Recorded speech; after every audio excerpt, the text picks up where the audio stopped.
Another thing that I found to be pretty helpful is people have sometimes get a little crazy with folders. I've found this to be true internally and with clients and stuff.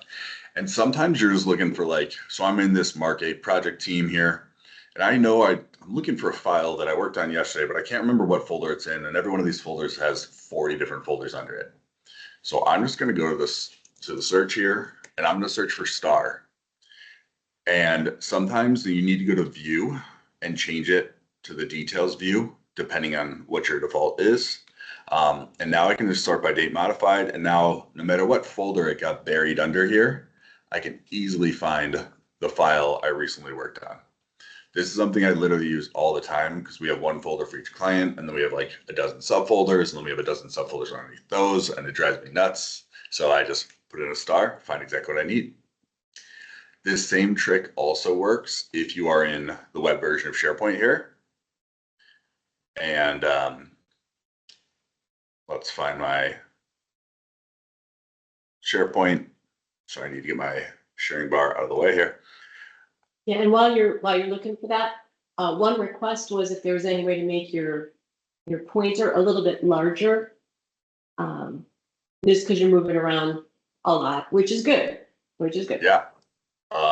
Sure. Let's make the mouse pointer larger. I'm pretty sure that we can do that.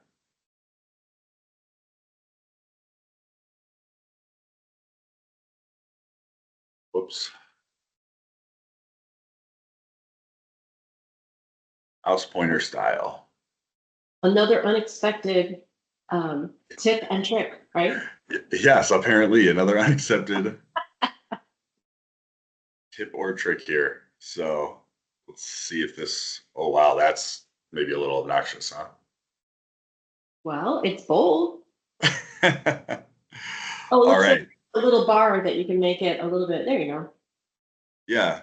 Now, can we make it colorful? I feel like we need to make it a color. Well, I think this will be hopefully good enough. Definitely. All right, let me know if we'll make it a little bit bigger. Let me know if we need to. There. All right. The other thing I can do here is I can do some of whoops. Function lock there. Did I just mess up my function lock? Okay, so we are going to use this right here, the search bar, to search this library in SharePoint. And we are back on just using star. You have to actually type star, not star, parentheses. And so you can do the exact same thing here in SharePoint.